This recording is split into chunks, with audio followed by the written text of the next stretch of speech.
Bonjour, bienvenue à l'Institut français de Kinshasa, à Lilagombe, dans le cadre de nos rencontres le jeudi numérique.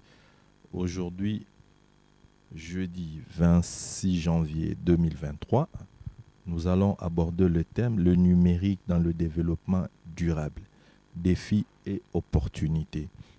Et ce thème sera exploité par M. Estache Mouteba, qui est chercheur spécialiste en informatique médicale, correspondant de l'Association internationale de l'informatique médicale en RDC Congo. Et aussi, il est professeur. Monsieur Estache, vous avez la parole.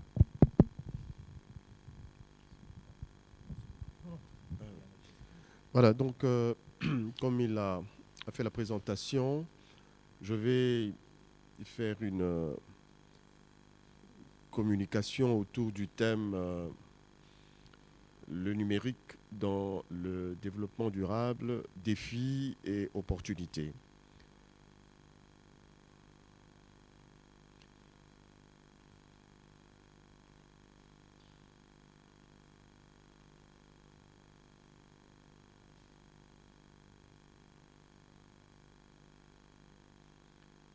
Le sommaire, évidemment, compose 7 chapitres ou sections, si vous voulez. On a l'introduction, on a le développement durable, les objectifs du développement durable ODD, le numérique, les défis et opportunités, le numérique et avenir durable en RD Congo, et puis la conclusion.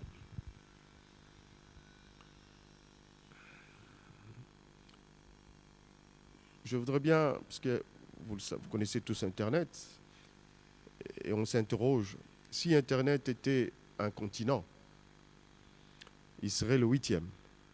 De fait, il serait parmi les 10 premiers consommateurs d'énergie et émetteurs du CO2 de la planète. Internet est un monde virtuel, avec des conséquences bien réelles, mais il reste au centre des activités humaines et le numérique numéro 1. Par ailleurs, toute la suite des autres technologies à base numérique sont tout aussi orientées aux besoins de l'homme. À savoir que le numérique représente 4% des émissions de gaz à effet de serre dans le monde, et c'est environ 1,5 fois plus important que le transport aérien. Mais la question, quelle est l'implication sur le développement durable? C'est ce qu'on va essayer de réfléchir. Alors, on commence logiquement par comprendre un peu c'est quoi le développement durable. Par définition, le développement, c'est le fait pour quelque chose de progresser, de s'accroître, de prendre de l'importance, l'essor, l'expansion. Et l'on parle généralement de développement intellectuel, économique, industriel et ainsi de suite. Et parfois, humaine, directement quand on parle par exemple de développement d'un enfant, du fœtus à un âge adulte. Développement. Mais la notion de développement durable, ce qu'on entend parler tous les jours à la télévision, a été définie dans le rapport Brundtland, publié en 1987, comme le développement qui répond aux besoins du présent sans compromettre la capacité des générations futures à répondre aux leurs. Je répète, ça a été défini comme le développement qui répond aux besoins du présent sans compromettre la capacité des générations futures à répondre aux leurs. Brundtland, c'est une dame qui est norvégienne d'origine, qui a dirigé la commission, une commission qui s'est tenue en Norvège, bien sûr, sur qui s'est tenue aux Nations Unies, excusez-moi, dans le cadre d'une commission traitant des questions environnementales et des questions de développement. Et c'est là qu'on appelait ça le rapport Brundtland. C'est Madame Gro Harlem Brundtland. Et le rapport s'intitulait en anglais A Common Future. En français, on pourrait dire notre futur commun. Les humains, vous savez, les Nations Unies réunissent les nations. Et c'est là que commençait à mettre sur pied les grands principes de développement durable.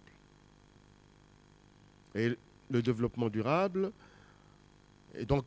a été considéré comme un désir d'un monde ou d'un avenir meilleur, ce que vous essayez de comprendre.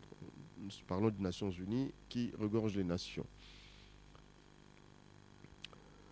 Et parler de développement, c'est assez vaste, c'est vrai, mais seulement on a retenu certaines dimensions clés. Et parmi les dimensions clés du développement durable, on a retenu l'économie, l'environnement et le social. Et donc comme vous allez remarquer, l'écologie, l'écosystème, l'environnement, on a le côté social et puis on a le côté économique. Et là, au milieu, on a, que ce soit l'économie, économie durable, que ce soit une société durable et un écosystème ou un environnement durable. Et tout va tourner autour de ces trois dimensions. Oui. Et nous passons aux objectifs de développement durable, communément appelés ODD, SDG en anglais. C'est pratiquement un centre d'intérêt actuellement pour toutes les nations. Et j'essaie ici de donner les termes de ces objectifs. Plus concrètement encore, toute décision impliquée dans le développement durable, donc au niveau des gouvernements, au niveau de la société civile aussi, doivent répondre aux trois dimensions précitées. Donc on a évoqué précédemment, qui correspondent à ce qu'on appelle les objectifs généraux. Et remarquez, quand on parle d'éradiquer la pauvreté sous toutes ses formes, on pense à côté social. Et quand on dit dans tous les pays protéger la planète, on pense à l'environnement, l'écosystème. Et garantir la prospérité pour tous, on pense à l'économie. Bien vivre. Et c'est comme ça qu'on a mis les trois piliers: éradiquer la pauvreté, protéger la planète, garantir la prospérité. C'est les trois piliers. Et les gouvernements responsables qui ont ratifié ce fameux rapport sur les ODD ont tous mission de le faire. Donc c'est une question tous, je dis bien d'ensemble. Et donc on ne peut pas faire de développement durable seul, aucun pays.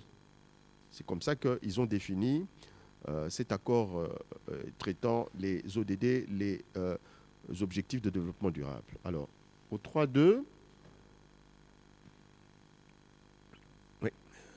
au 3.2, on va parler de ces objectifs de développement durable. Le nom d'objectif de développement durable, en anglais Sustainable Development Goal, est couramment utilisé pour désigner les 17 objectifs établis par les États membres des Nations Unies qui sont rassemblés. Donc les 17 objectifs sont rassemblés dans l'agenda 2030. Comprenez, tout part de 87 dans le rapport de Brundtland, un avenir meilleur pour tous. Et puis en 1992 aussi, il y a eu déjà des travaux, donc la Terre entière, comme je crois, on a discuté là-dessus. Et puis finalement, petit à petit, on a conclu 17 points importants que les États membres des Nations Unies doivent normalement avec des moyens que met comme on dit, les agences des Nations Unies, PNUD et autres, FAO, UNICEF, OMS, toutes ces agences soutiennent, la Banque mondiale aussi est impliquée, soutiennent les ODD. Ce n'est pas une affaire uniquement des Nations Unies, mais les Nations Unies fonctionnant avec des agences, il est tout à fait normal que les mécanismes soient soutenus par toutes ces agences. Cet agenda a été adopté donc par l'ONU en septembre 2015, après 2 ans de négociations incluant les gouvernements comme tout aussi la société civile. Il définit des cibles à atteindre, d'ici 2030, définies comme ODD. Quels sont ces 17 objectifs? On a le premier, pas de pauvreté. 2, faim zéro. 3, bonne santé et bien-être. 4, éducation de qualité. 5, égalité entre les sexes. 6, eau propre et assainissement. 7, énergie propre et d'un coût abordable. 8, travail décent et croissant économiquement parlant. 9, amélioration de l'infrastructure. 10, inégalité réduite. 11, ville et communauté durable. 12, consommation et production responsable. 13, mesures relatives à la lutte contre le changement climatique. 14, vie sous-marine. 15, vie terrestre. 16, paix, justice et institutions efficaces. 17, le pouvoir des partenariats. Voilà les 17 ODD.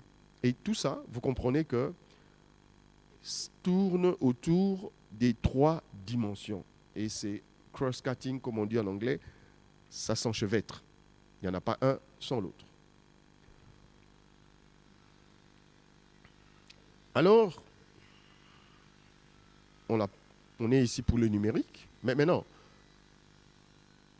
quel est l'apport du numérique ou quel est le lien entre le numérique et le développement durable? Quel est le lien? Comprenons un peu, par définition, c'est quoi le numérique?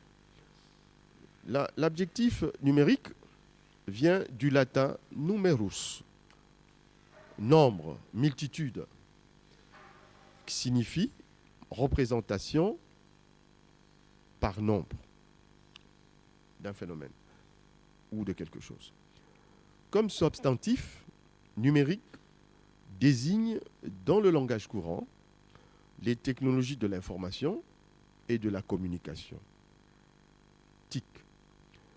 Et quand on dit numérisation, c'est le basculement des spécialités santé, aéronautique, économie, industrie, commerce, sociologie, politique, vers ces technologies. Ce basculement a produit ce qu'on appelle les technologies numériques.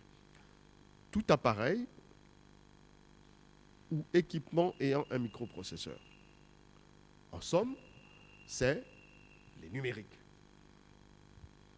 On passe. La société d'aujourd'hui, grâce au numérique, est marquée par plusieurs idées et innovations. Ça, on peut le remarquer. C'est comme ça qu'on se dit, pourquoi ne pas faire impliquer le numérique dans le développement durable? Est-ce qu'il y a moyen? La question, c'est en quoi un service ou un outil basé sur les numériques contribue au développement durable? Nous entrons là dans le domaine de la liberté et la responsabilité scientifique. Pour concevoir des outils et des services soucieux et respectueux de l'environnement, la mobilisation doit être générale, aussi bien du point de vue des entreprises que des consommateurs, supervisés par des pouvoirs publics à l'échelle planétaire. Donc on revient. Aujourd'hui, l'Internet traverse les nations. Les technologies traversent les nations parce que les gens font le commerce. On invente pour vendre. On invente pour utiliser. Et toutes ces technologies traversent des petits pays sur des douanes, et ainsi de suite. Mais les consommateurs ne sont plus des consommateurs locaux. Que ce soit dans l'armée, dans la santé et dans tout autre domaine. Vous comprenez? Ce qui fait qu'il ne faut pas s'imaginer que, comme certains le pensent, que l'ONU est en train... Non, c'est un phénomène. On est là-dedans.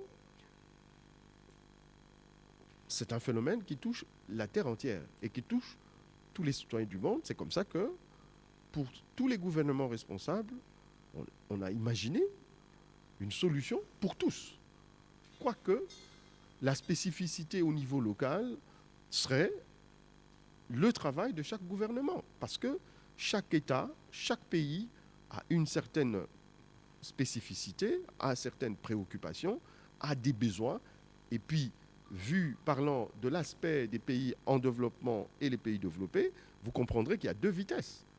Est-ce que nous consommons de la même manière les numériques en Occident qu'ici? Il y a tout ça. Est-ce que nous avons les moyens aussi de s'offrir les mêmes types de technologies que les pays développés, pour les pays du Sud?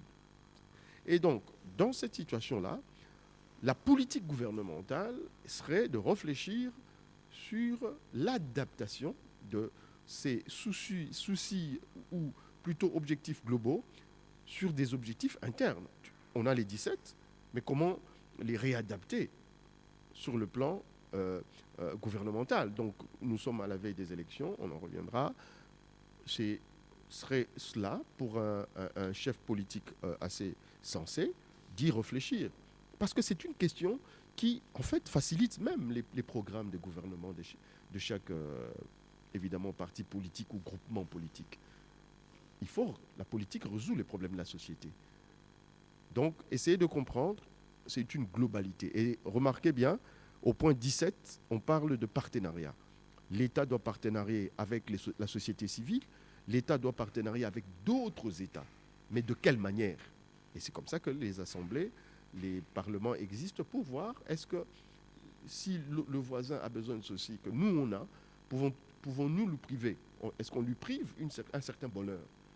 Et on reviendra ici sur des projets qui sont polémiques. Par exemple, le projet du Nil, c'est un projet qui pose problème. Il y en a un qui en a besoin, mais il y en a un autre qui dit tu vas déranger notre système écologique. Mais l'autre, mon système écologique est en train de mourir, est-ce que tu ne peux pas m'aider? Comme si tu me vendais un peu du cuivre. Comme si Vous voyez, il y a tout ça.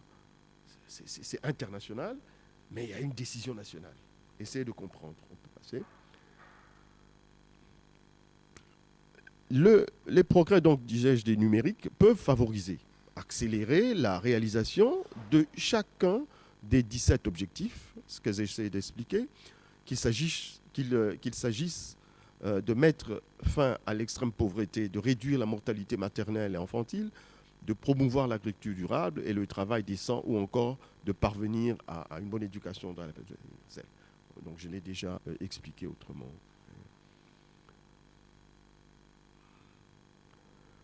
Je donne un peu quelques casus sur le plan santé.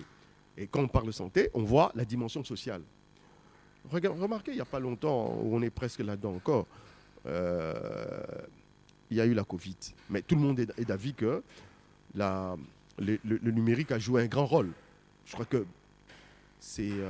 allez, on ne peut pas réfuter ça. Tout le monde sait ça. Que la crise sans précédent qui a lié au Covid-19 a mis en évidence le rôle essentiel que jouent les numériques. De fait, depuis le début de cette pandémie, les réseaux et les populations ont fait preuve d'une résilience extraordinaire à travers le monde. Le passage au numérique, tout le monde a eu besoin de ça. C'est accéléré pour bon nombre d'entreprises, industries et services, notamment en ce qui concerne les systèmes de télétravail. Ça, c'était le cas le plus de visioconférence, tout ça, mais télémédecine, puisqu'il s'agit de la santé. Ça a été même l'éducation, on ne peut pas arrêter. Je reviens sur le cas seulement de la télémédecine. Vu le danger de contamination, on a développé beaucoup des gadgets, comme on dit parfois en anglais, Internet of Things, des objets qu'on peut téléguider à distance. Les fameuses cabines de consultation, pour éviter évidemment le phénomène de contamination directe avec le personnel. Il y a des hôpitaux ou plutôt des industries technologiques médicales qui ont développé des cabines de consultation où le malade entre et il est en consultation et il y a tout, de prise de température et tout. C'est des gadgets, mais qui en fait utilisent l'infrastructure de télécommunications et l'Internet. Ça, c'est le plan social. Sur le plan économique, évidemment, c'est vrai qu'on peut remarquer que le développement économique a permis par le numérique l'empreinte des voies diverses liées à la création de nouveaux biens et services. On a développé les équipements en matériel numérique des individus, des entreprises. L'infrastructure des réseaux s'est développée. Le développement des applications mobiles, que vous aimez iPhone et autres. Nous sommes, je ne sais pas, à l'iPhone 15, vous vous rendez compte. Le commerce électronique, les médias, il ne faut pas oublier, et le contenu en ligne, donc grâce au WordPress et autres, qui est très facile à tout ça, à transmettre des messages, des plateformes intermédiaires, les réseaux sociaux, tout ce que vous voulez. C'est des aspects économiques et, comme on dit, tout ça est lié économico-social. Alors, aussi sur le plan donc développement social, l'économie influe sur le social. Le développement social est quand même là tributaire du développement économique. Ce que j'essaie de dire. Il y a l'industrie qui fabrique, qui donne des services, qui donne des nouveaux produits et autres. La société doit consommer, on l'a dit. Cependant, donc, il existe des inégalités, je l'ai dit, qui ne résultent effectivement pas seulement de l'accès à un équipement ou à une connexion, je ne sais pas, je voudrais, mais tout autant des connaissances et des compétences cognitives nécessaires. On peut passer. En effet, il faut noter, depuis la dernière décennie du siècle passé, la promotion de la justice et paix, ça je dis, le côté positif dans le monde donc, du multimédia, la tempête du désert, vous savez que le multimédia a joué un grand rôle dans le bouleversement qui s'est passé du côté d'une partie du Maghreb.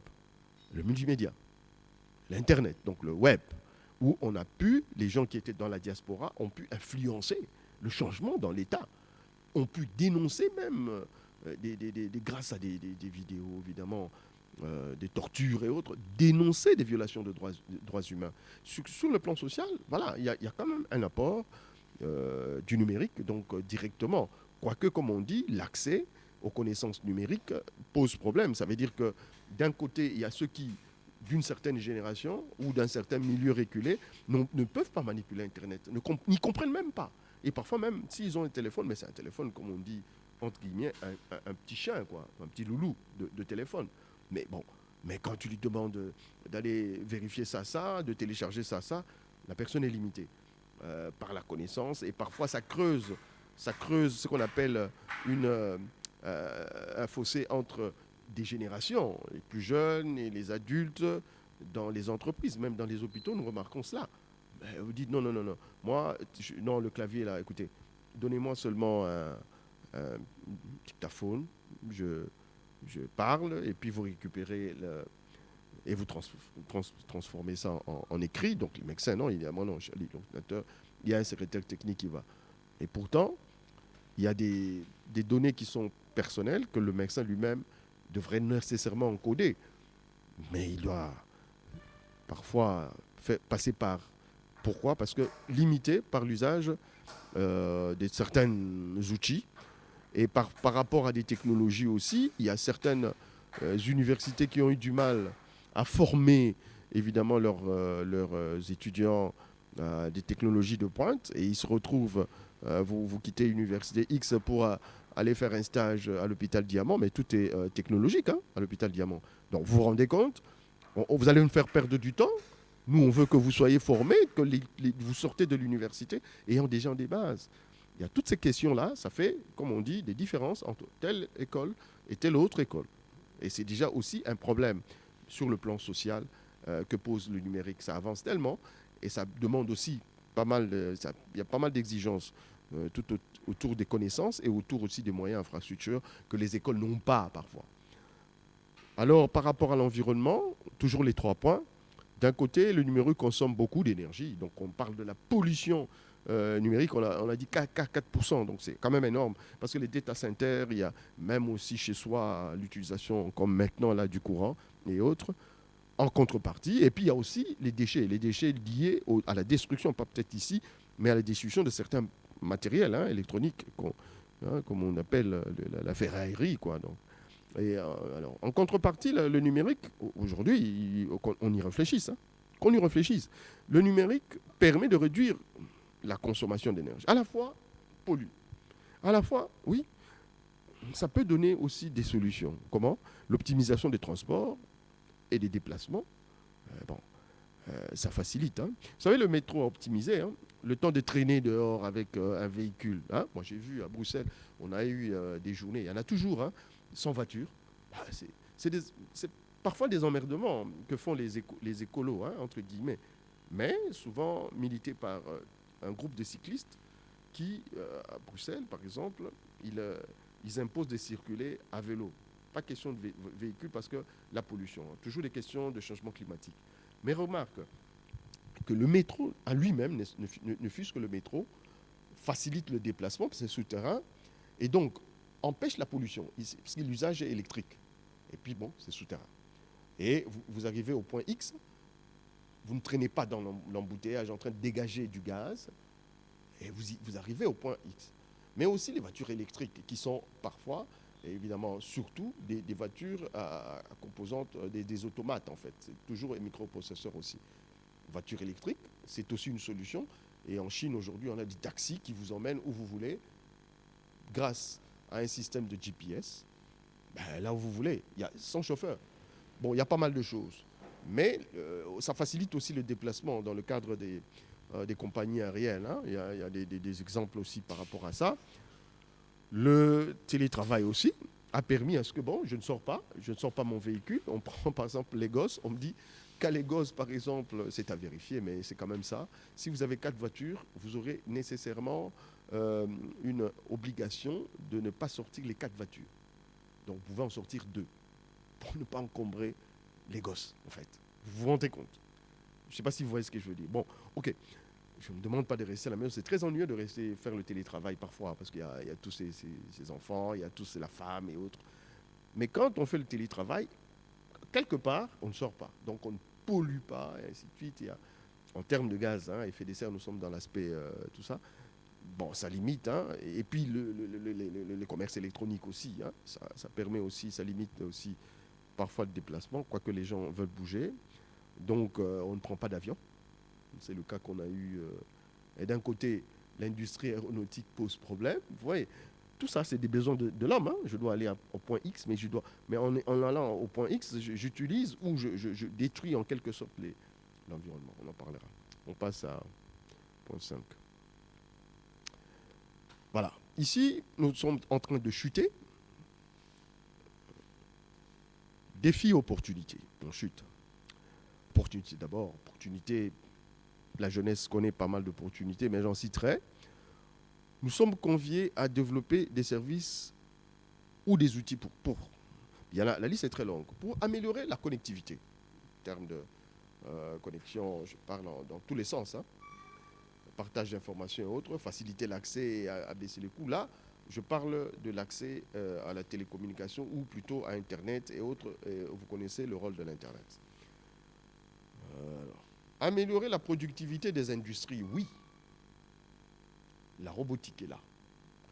La robotique, elle est là. Vous voyez, ça améliore la productivité des industries. La robotique, c'est du numérique. Et les entreprises en vue de développement économique durable. Production des biens de consommation directe en chaîne. C'est toujours très intéressant. C'est toujours très intéressant. Dans la journée, on a fait autant de production. On peut subvenir à des besoins XY. C'est vraiment intéressant. Réduire le gaspillage d'énergie. Bon, là, vous avez une idée. Les batteries peuvent jouer ce rôle-là, vous comprenez? Bon, les systèmes qui sont maintenant dans ce qu'on appelle la domotique, ou les smart cities, la construction maintenant des cités ayant évidemment un système d'éclairage qui est tout à fait contrôlé par un dispositif intelligent. Présence de la personne, on allume le couloir. Absence, on éteint. Dans certains couloirs, dans certains immeubles et autres. Dès qu'il y a un capteur, dès qu'on détecte, l'avenue est éclairée. Dès qu'il y a un mouvement, l'avenue est éclairée. Et ainsi de suite.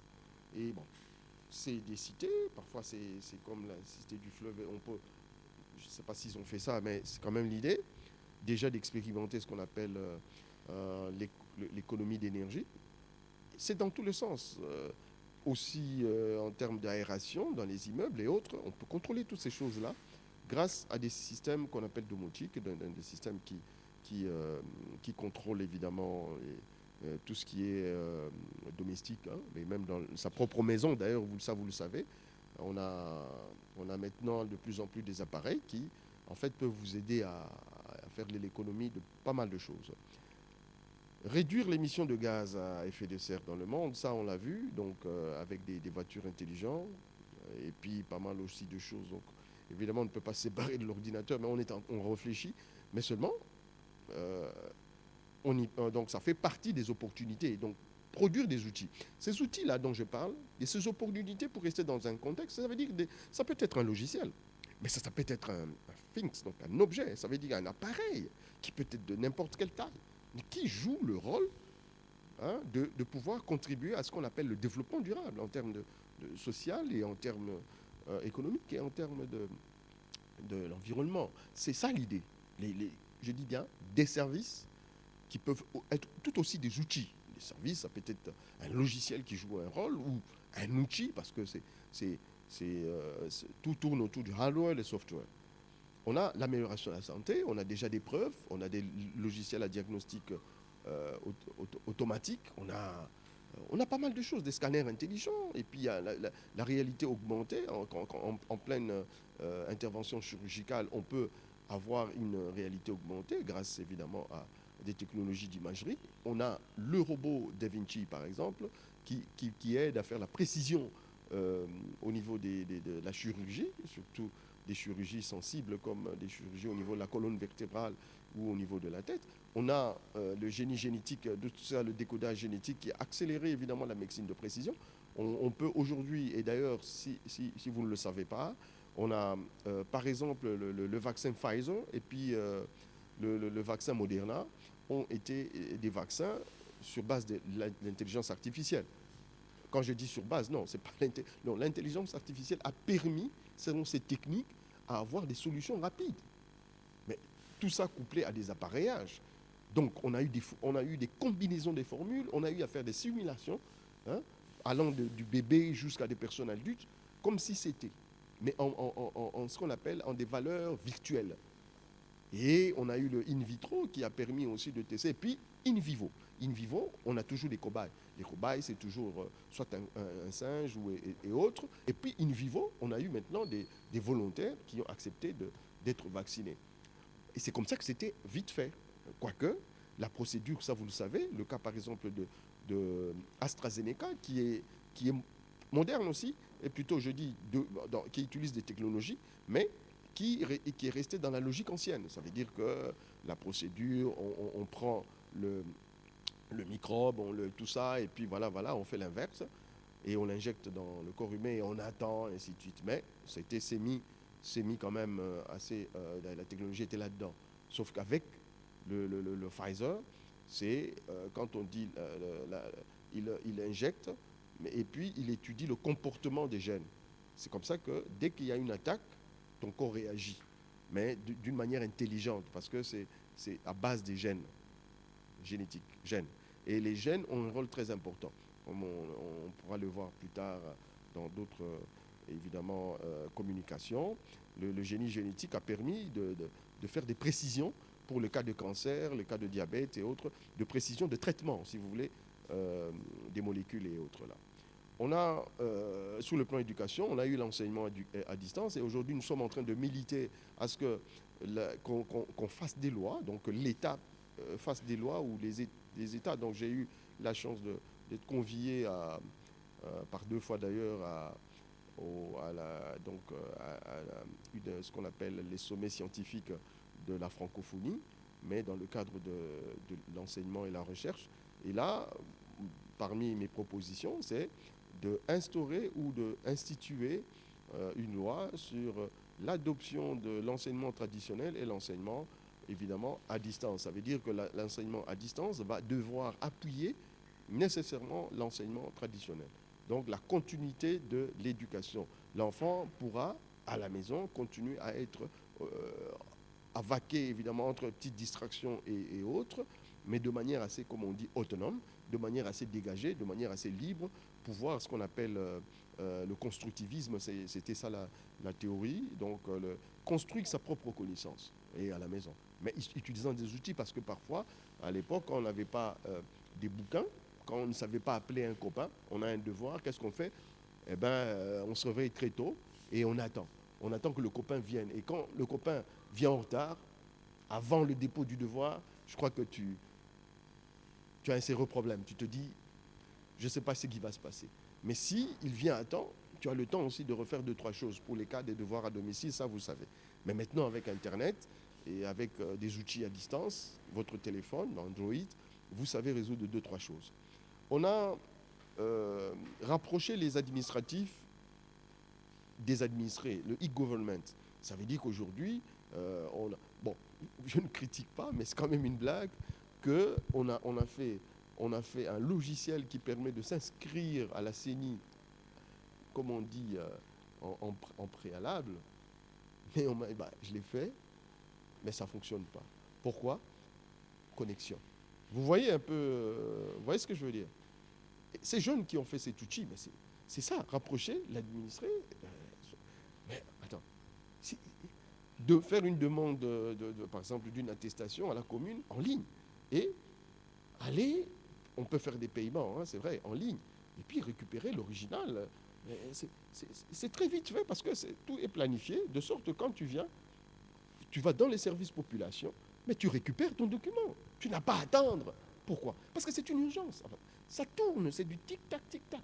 Hein? Tout ce qui est dans l'administration, c'est nous faciliter. J'ai parlé du métro, mais c'est faciliter le citoyen, lui faciliter les choses pour attendre un bon développement, pour attendre un bien vivre, pour attendre pas mal de choses. Donc l'État a ce devoir-là. Vous comprenez ce que je veux dire? Il y a aussi protéger les droits humains, parce que parfois les autorités utilisent le numérique pour entrer dans la vie privée grâce évidemment à l'écoute téléphonique ou les messageries et autres. Bon, on entre dans la vie privée et parfois, ce n'est pas pour le bien des citoyens. Ça, c'est du côté opportunité. Il faut créer des logiciels, il faut créer des outils, mais qui favorisent évidemment. Mais côté défi, suivez. C'est quand même bizarre. On rentre toujours dans certains points clés. J'attire votre attention sur le fait qu'il y a 3 éléments importants. Les grands défis de l'humanité. C'est l'environnement, c'est l'humain et la science. Je commence par l'environnement. Le premier défi. L'environnement est le cadre de vie des éléments qu'on appelle biotiques, ceux qui ont la vie, biologie, et abiotiques, qui n'ont pas de vie. Mais remarquez, dans l'écosystème, on a le biotique qui a la vie, mais l'abiotique agit sur la biotique. De quelle manière? Et c'est ce qui, en fait, qui rend l'environnement tout à fait dynamique et imprévisible. Remarquez, la température, c'est abiotique, et c'est un phénomène physico-chimique.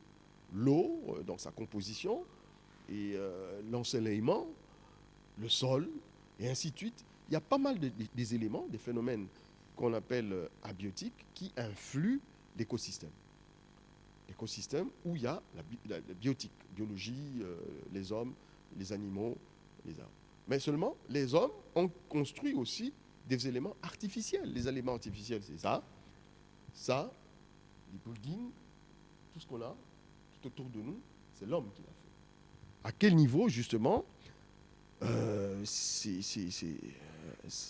influe. Et c'est comme ça qu'on est dans ce qu'on appelle la protection de l'environnement. Parce que On a d'abord la biotique, on a les animaux ainsi de suite. Il y en a les microbes aussi qui agissent. Et puis nous aussi, nous créons des avions, des véhicules et tout ça qui aussi agissent dans l'écosystème.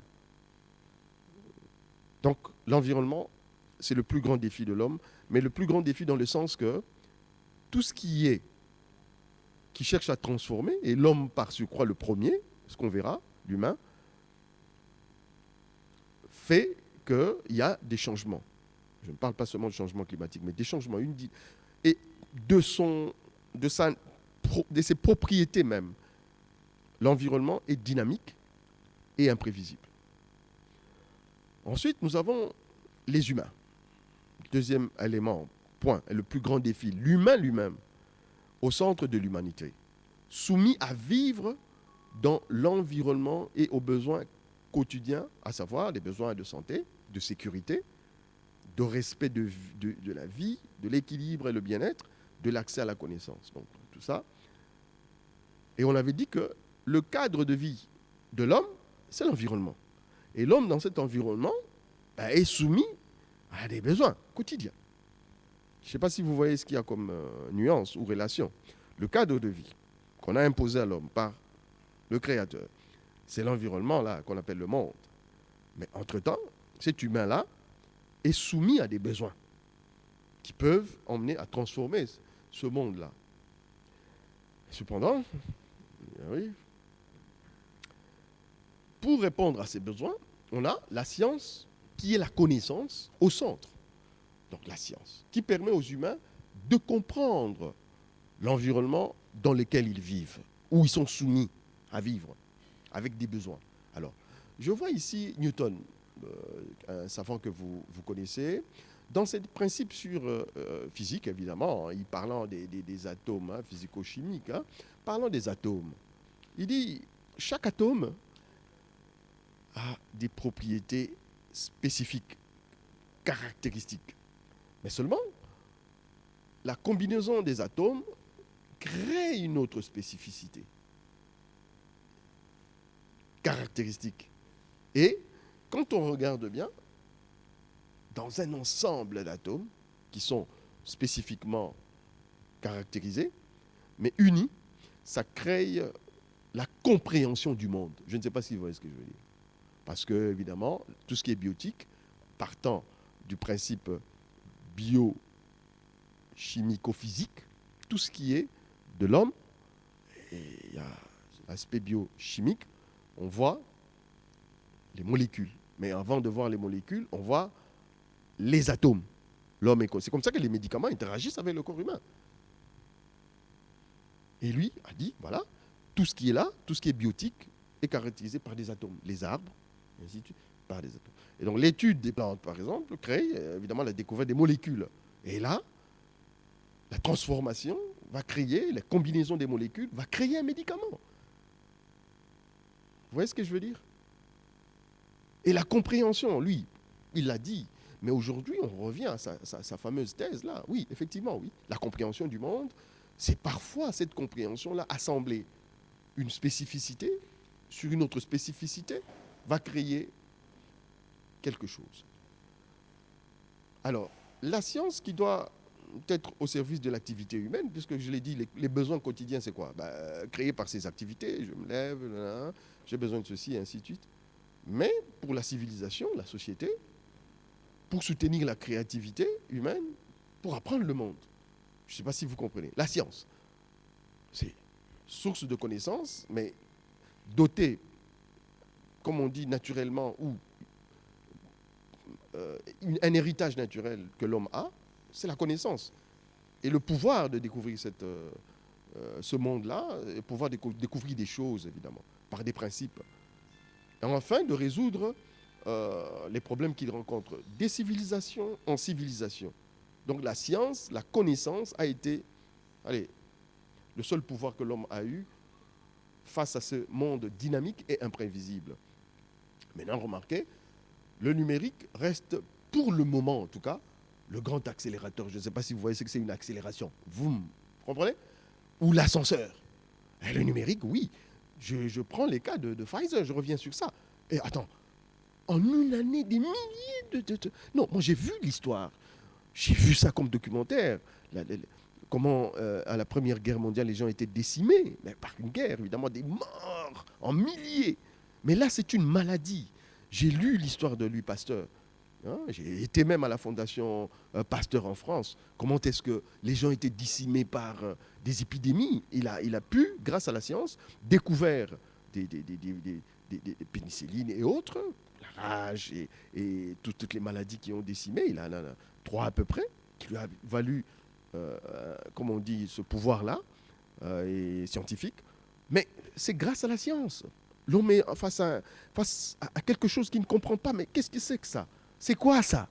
Mais attends, la science qui permet de, ok, tu peux aller comme ça, comme ça, comme ça, comme ça, comme ça, comme ça, et voilà, on arrête. En peu de temps. Et c'est ça, je dis bien, les numériques, grâce évidemment à des algorithmes assez puissants, grâce à l'intelligence technique d'intelligence artificielle, on a fait le vaccin en temps record.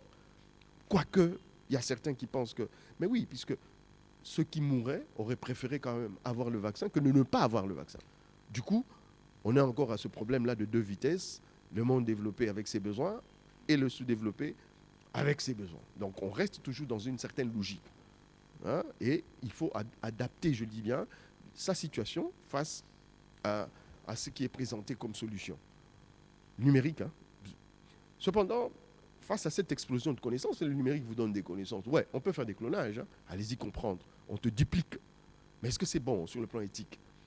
Ça, c'est la puissance de la science. Et avec toute cette liberté, moi, je disais hier, je posais la question à quelqu'un hier, parce qu'il avait l'air pensif. Moi, il dit, tu penses à quoi? Parce que tu as l'air, oh non, j'ai fait des calculs, papa.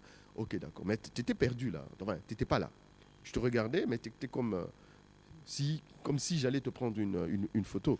Alors, je lui pose la question. Tu as un enfant? Il dit oui. Est-ce que cet enfant-là pense? Vous voyez la notion de penser.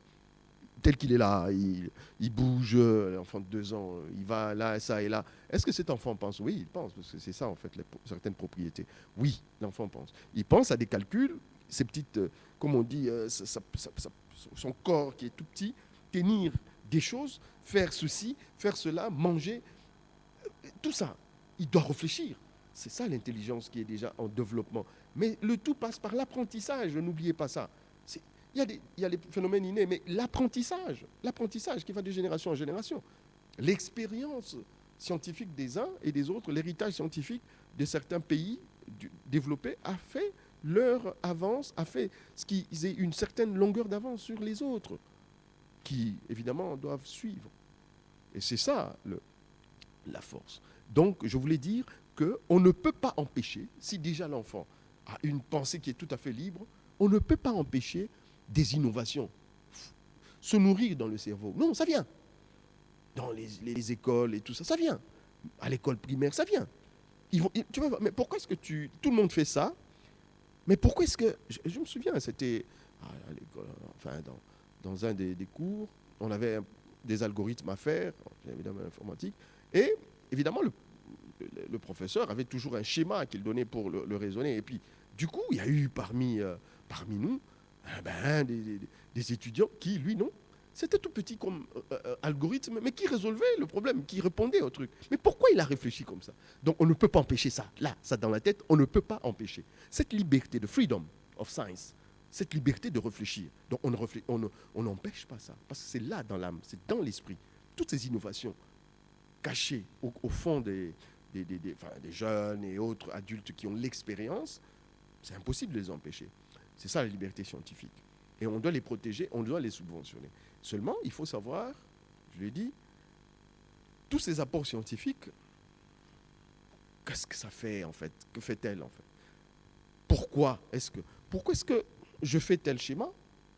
Ça va servir à quoi? Et pour qui en fait? Pourquoi est-ce que je fais tel logiciel? Ça va servir à quoi? Et pour qui? Pour quel besoin? Pourquoi est-ce que je fais tel outil? Pour qui? Pour quel besoin, en fait? C'est ça le grand défi. Les numériques vous permettent pas mal, je répète, le numérique vous permet pas mal de choses, et surtout avec des techniques innovantes, ça vous permet pas mal de choses. L'exploitation de big data et autres là, ça vous permet de comprendre pas mal de choses. Nous sommes dans cet inconnu là. de l'humanité, la réflexion évidemment de tout ce qui est question climatique. On dit la solution, à part qu'on dit la solution est dans la nature elle-même, mais la solution aussi est dans la technologie et dans l'intelligence de l'homme qui a provoqué des choses aussi. Ce n'est pas que l'homme n'a pas été... Non, oui, l'homme est la base parfois de ce qu'il a pour les besoins de l'humanité. Voilà les défis, créer des choses qui vont protéger évidemment l'environnement dans lequel nous sommes. On passe alors, à un point important. Eh ben, nous sommes quand même en RDC. Où est-ce que nous sommes, nous? Numérique en RD. C'est bien sûr. La transformation numérique pourrait changer la donne pour la RDC. Elle représente l'occasion de dynamiser la croissance économique et l'industrialisation, de réduire la pauvreté et d'améliorer la vie des populations. Nous rentrons toujours dans la logique des ODD et surtout sur les 3 grands points que vous connaissez, social, environnement et économie. Cependant, les numériques en RDC sont butés à plusieurs défis. Donc ça, vous le savez. Donc je ne crois que ça tourne dans la tête de tout le monde. Défis qui sont, je citerai d'abord l'étendue du pays. C'est un grand pays. Je citerai les capacités humaines. Ça veut dire quel est le niveau de connaissance. Je vous dis bien, je répète encore, les niveaux de connaissances du citoyen lambda par rapport au numérique. La couverture en infrastructure, donc j'ai parlé du grand pays. La couverture électrique parce qu'on consomme l'énergie électrique. L'hétérogénéité, là on parle maintenant, puisque le numérique a comme sous-bassement l'information, si vous voulez, on traite l'information, l'intelligence. Quelle est la façon dont on peut, sur le plan national, l'État peut réfléchir d'avoir un système d'information intégré et la réguler, la contrôler, intégré, je vois. Donc, connexion entre la DGI et les finances, la banque centrale, et avec d'autres agences du portefeuille, donc, comme on dit, des sociétés d'État. Et tout ça, c'est ces interconnexions qui créeraient ce qu'on appelle une administration apprenante, une administration intelligente, qui apprend sur les données. Vous comprenez?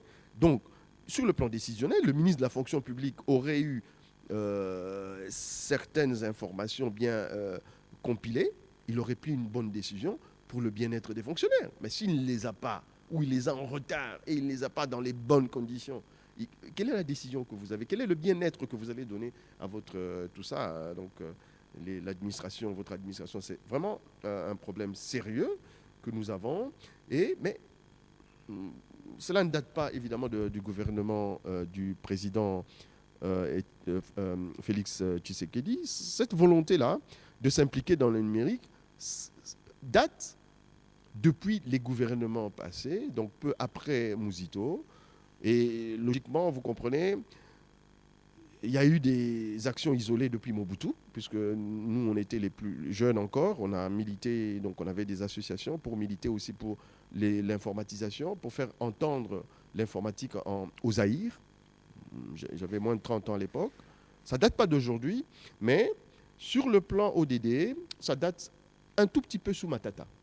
Donc, vous comprendrez que notre gouvernement, depuis, a été aux Nations Unies, a ratifié, a signé, s'est engagé, comme tous les pays du monde. Donc, et il faut maintenant des résolutions, il faut les concrétiser. Ce sont les gouvernements qui concrétisent, qui réfléchissent sur l'adaptation de ces ODD, les 17, dans le cadre de...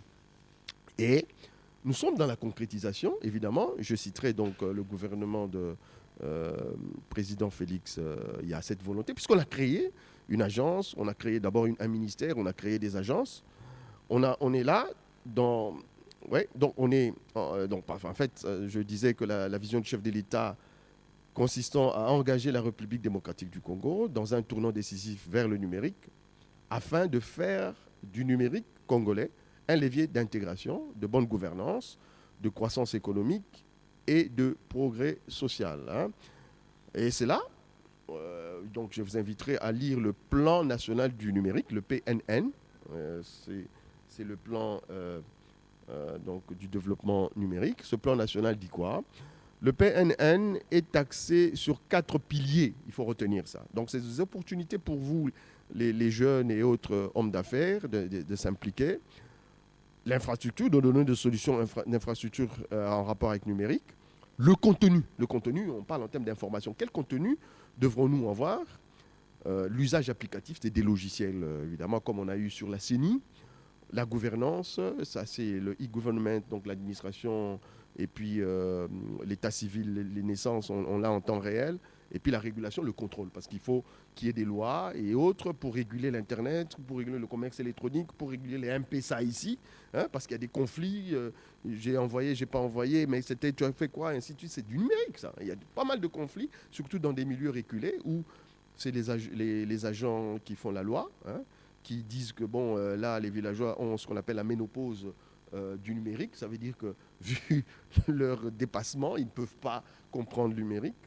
Et voilà. Donc, il y a des stratégies, si vous voulez.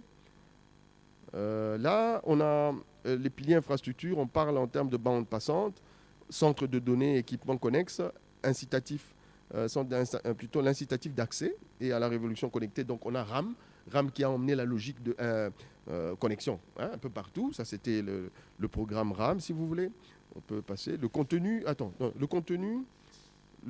parce qu'il y en a 4. Le contenu, en termes de contenu à l'industrie locale du numérique, évidemment, capital humain, leadership, méga données, le open data, donc les données publiées en ligne pour tout le monde. Voilà, c'est surtout cet aspect, on passe. Et puis l'usage applicatif, donc culture numérique. Bon, comme on fait maintenant ici, mais on peut le faire parce qu'on aura des YouTube par exemple, ça favorise la culture numérique. Le e-administration, ça je l'ai dit, la sécurisation des usagers, bon, régulation, et puis en quelque sorte aussi, et sécurisation, c'est aussi dans l'aspect vie privée et vol des données, donc comme on dit, protection de données. Et en termes de gouvernance, on a le cadre légal, ils sont en train de le faire au niveau du Sénat, interrégulation. Et ça, c'est au niveau de haute autorité, donc de télécommunications, ARPTC. Et puis cybersécurité, c'est toujours, comme on dit, les usages applicatifs répondent aux besoins de gouvernance et de régulation.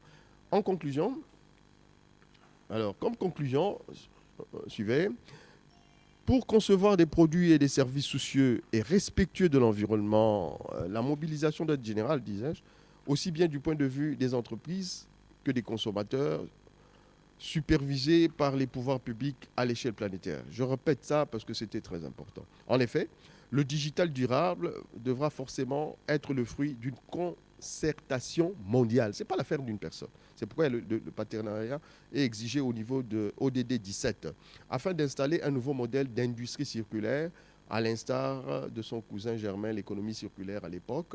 Et d'ailleurs, parlant de ça, Winston Churchill, ancien Premier ministre de l'Angleterre, en avait déjà parlé. Mieux vaut prendre le changement par la main avant qu'il ne vous prenne à la gorge. Donc, c'est ce qu'on essaie de faire dans notre pays, s'engager. On a un ministère maintenant, c'est très important. Mais moi, je dis, le bon outil ne fait pas le bon ouvrier, dit-on. Oui, on peut avoir un iPhone, mais pourquoi faire?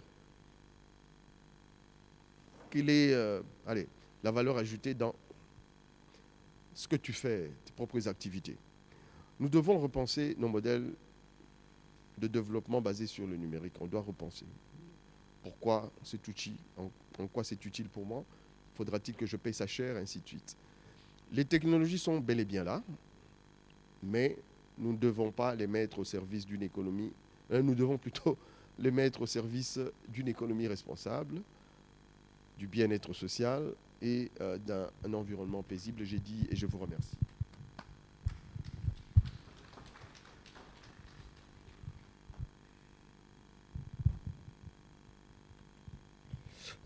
Voilà, Monsieur Estache, nous vous remercions d'avoir présenté ces sujets. Donc, nous passons maintenant aux échanges. Si vous avez des questions, des préoccupations par rapport à tout ce que M. Estache a dit, vous pouvez demander la parole et puis on va vous accorder. Oui.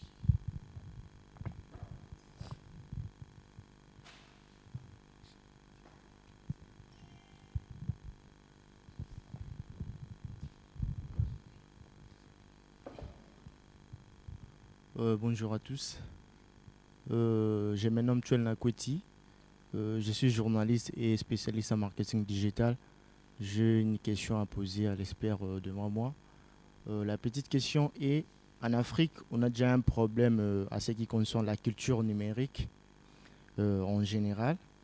Euh, déjà, avec ces problèmes-là, comment nous, les Africains et les entrepreneurs africains devaient se lancer dans ces mondes numériques?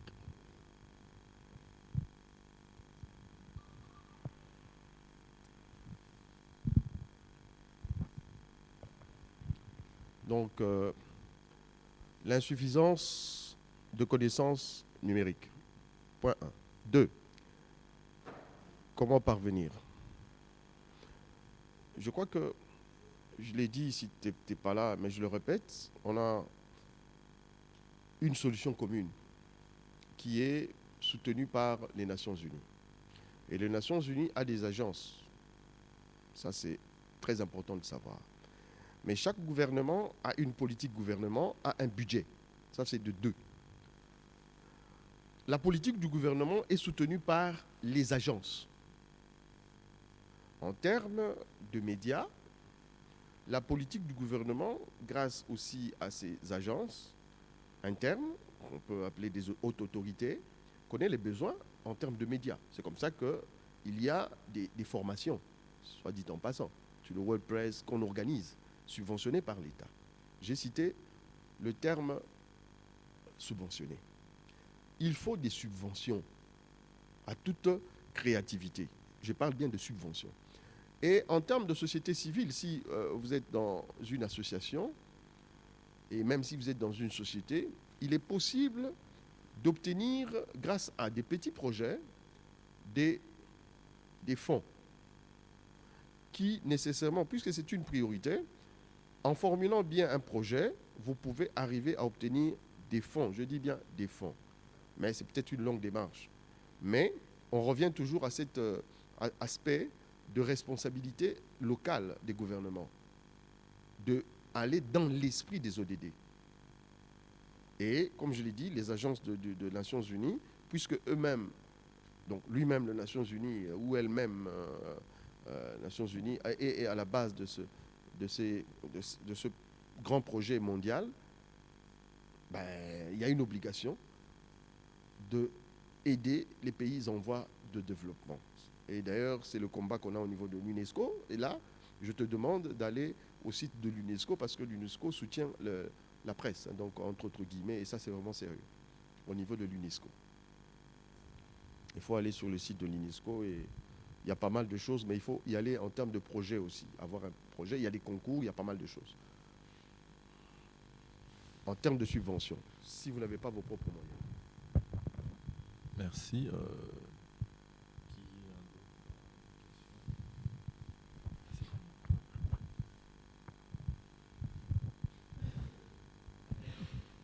Bonjour à tous. Moi, je m'appelle Monsieur Olivier. Moi, je suis ingénieur industriel. Bon, ça, c'est déjà d'entrée de jeu. Une première préoccupation. J'aurais bien voulu quand même que dans votre... Bon, d'abord, merci pour l'exposé. C'était très bien, c'est vrai. Mais j'aurais voulu d'ailleurs d'abord que vous me fassiez aussi d'abord comme une charte ou un tableau statistique représentant exactement plus ou moins où est-ce qu'on en est en termes d'utilisation du numérique par rapport au ODD dont vous avez parlé, voilà. Et voilà, donc de manière générale d'abord, et bien plus spécifiquement aussi au niveau médical, parce que nous savons exactement comment ça se passe dans nos établissements médicaux, hein, voilà, un peu comme ça. Donc ça, c'est déjà ce que je voulais voir.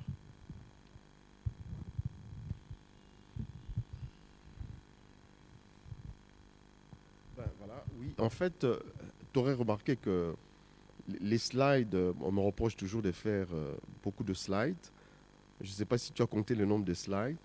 Et en termes de communication, c'est vraiment hyper réduit, concis, hein, dans le temps. Mais à côté de ça, beaucoup de contenu, parfois on ne retient rien. Bon, l'idée pour moi, c'est juste à titre d'information. Le point central, si je dis, bon, je sors d'ici, si je ne connaissais pas les ODD, je crois qu'il y a des gens ici aujourd'hui qui comprennent que il existe quelque chose que les gens se sont décidés derrière notre dos, entre guillemets, parce que ce sont des chefs d'État, ils ont décidé quelque part, et ils ont défini ce qu'on appelle les ODD, les objectifs de développement durable. Et nous sommes partis de 1987, où il y a eu un souci, vu ce qui a été clairvoyant, vu l'aspect vertigineux de la destruction du monde, ils se sont dit non, faisons attention. Mais on revient toujours à un problème de deux vitesses. Où est-ce qu'on en est? Mais quand tu dis où est-ce qu'on en est, tu parles de la RDC. Le péché, pour moi, c'est de ne pas entrer dans un terrain glissant de critique du programme gouvernemental, qui, quoique, je l'ai dit bien, il y a eu des efforts depuis Matata, et parce que j'ai connu aussi un des conseillers qui a travaillé sous le numérique. On a eu des échanges. Mais je vous dis, moi j'ai eu la chance d'assister en 2013 à ce qu'on appelle les 50 ans de l'Union africaine à Addis Abeba.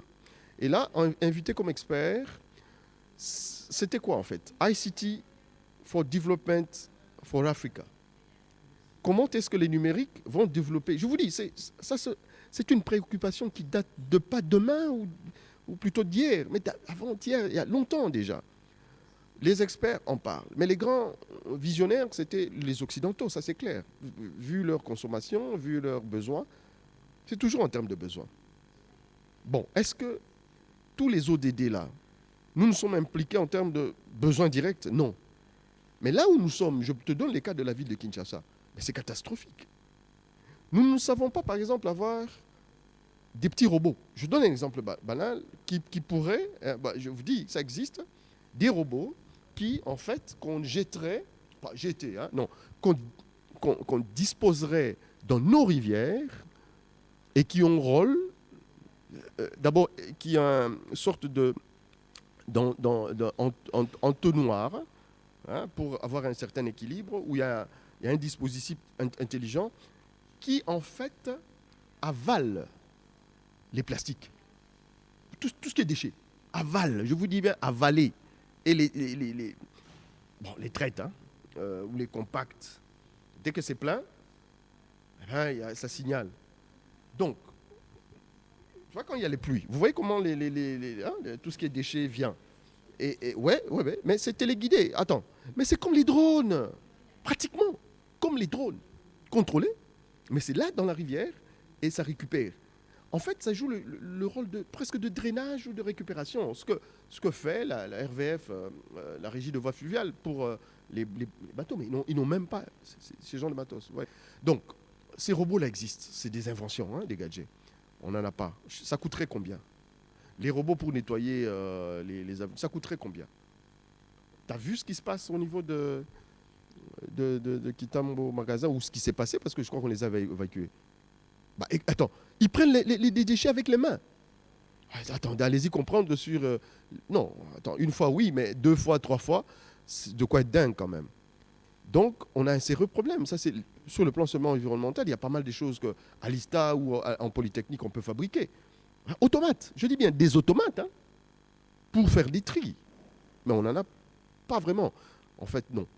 Alors, sur le plan médical, un domaine que j'exploite, j'ai eu à faire des enquêtes, donc depuis Mouzito d'ailleurs, qui a posé problème parce que les médecins directeurs m'ont tourné le dos, parce que bon, ça coïncidait que j'organisais une activité, une conférence, pour voir l'état de l'art ou l'état de la situation de l'informatisation en RDC.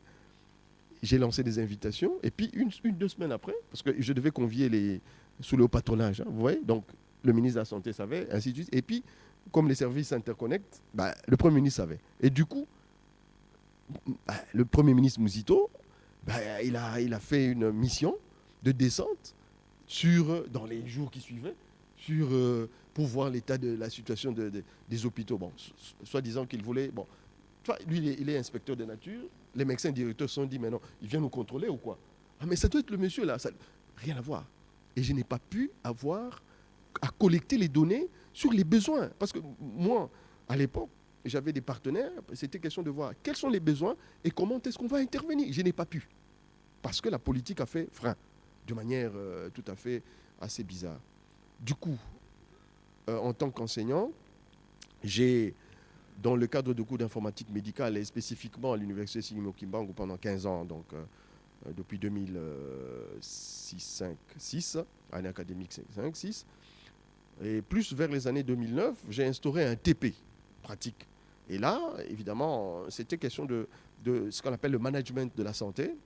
Puisqu'il n'y a pas de cours là-dessus, bon, je devais innover en rapport avec ce qui existe partout dans le monde. Je l'ai mis dans mon cours. Eh ben, les étudiants étaient capables de descendre dans les hôpitaux pour avoir l'idée de que fait un ordinateur dans un hôpital. Pour les jeux, pour le Word, pour faire quoi? Est-ce qu'on a des outils intelligents, ça veut dire de diagnostic? Est-ce qu'ils ont un scanner et tout ça? Comme un état de l'âme, mais passant par mes étudiants, qui avaient un TP de groupe de 10, ils devaient avoir des points. Bon, ils s'arrangeaient de toutes les façons, ils avaient l'information, ils étaient tout à fait innocents et on leur donnait. Hein, donc, est-ce que, selon ce que vous apprenez, c'est le cours d'informatique médicale, ce n'est pas un cours de gestion. Hein, donc, est-ce que nous ne sommes pas en comptabilité, nous ne sommes pas en ceci? Est-ce que l'ordinateur a un logiciel de diagnostic et tout ça? Je devais savoir ça. Ben, j'ai les données. Alors, j'ai organisé, en 2015-14, ici à côté, au Cercle français, à la Maison de France ici, dans une salle de réunion, une conférence. Cette fois-là, j'ai convié, ils sont venus, des représentants des hôpitaux. On a discuté. Ben, si je devais décerner des prix, en tout cas en ce moment-là, mon col était le premier, en termes technologiques. Et puis Diamant. Mon col est pourquoi? Parce que c'était grand, et puis un hôpital de référence. Hôpital Diamant, qui était en balbutiant à l'époque, était sur le plan technologique parmi les premiers, donc aussi. Et puis suivaient les autres. Bon, vous avez compris, Maïmo, Hitambo, machin, bon, c'était pratiquement... c'était pas, comme on dit, il n'y avait pas l'interopérabilité entre les services. Ils ont des ordinateurs, mais qui font quoi? On ne sait pas. Le radiologue a ses logiciels à lui, le laborantin a ses logiciels. Mais l'intégration, donc on revient au problème d'intégrer l'homogénéité du système d'information qui crée un système apprenant, qui crée de l'intelligence et qui permet aux décideurs, aux médecins directeurs, avec le staff, de savoir qu'on a eu autant de malades, on a eu autant de décès, on est capable d'appliquer telle politique de notre hôpital pour maximiser les bons soins. On a la qualité, on n'a pas la qualité. On a des besoins, ceci, on n'en a pas. Ben, il faut ça. Si vous n'avez pas l'information, je me demande comment on peut diriger. C'est impossible. Ou quasi, c'est bizarre, en fait. C'est un peu ça. C'est nulle part, en fait. Merci. On va prendre une dernière intervention.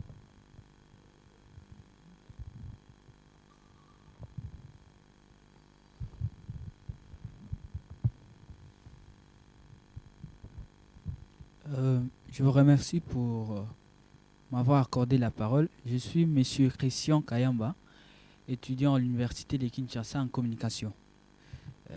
Ma question est la suivante. Est-ce que le développement, est-ce que le numérique, pour qu'il se développe, doit-il suivre les règles établies par l'État, étant donné que le but ultime est de servir et de donner un coup de main à l'homme? Est-ce que le numérique doit-il toujours suivre les règles établies par l'État, étant donné que le but ultime est de donner un coup de main à l'homme? Un coup de main à l'homme, oui. Oui.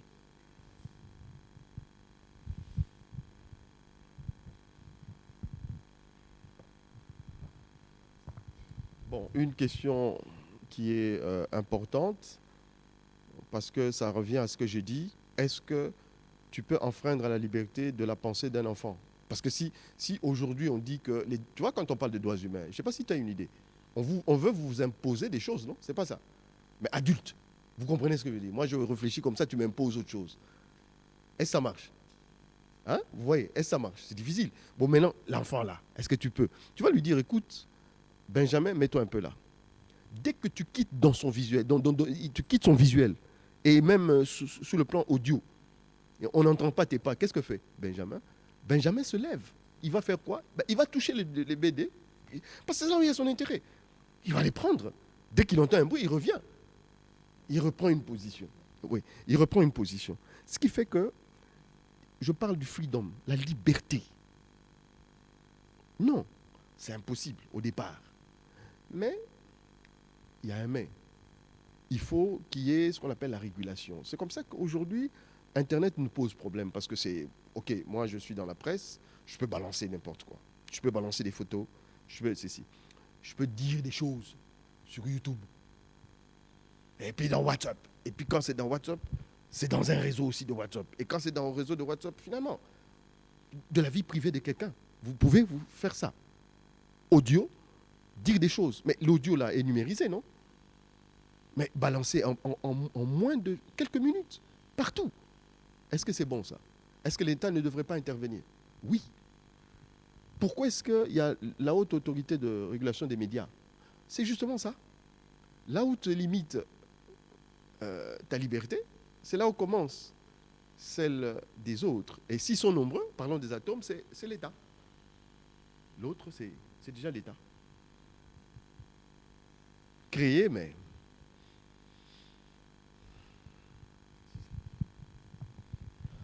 Voilà, merci. Nous sommes arrivés à la fin de nos échanges. Vous avez une question? Non, ok, merci. Merci d'avoir répondu présent à nos échanges. Merci à messieurs Estache d'avoir accepté de partager ces questions de développement durable. Donc le rendez-vous est pris pas ce jeudi, c'est le jeudi prochain, le jeudi 9, où nous serons dans la pleine fête du livre de Kinshasa, ici à l'Institut français, où nous allons parler de la bande dessinée traditionnelle contre la bande dessinée numérique. Donc rendez-vous jeudi prochain à 11h au même endroit. Merci.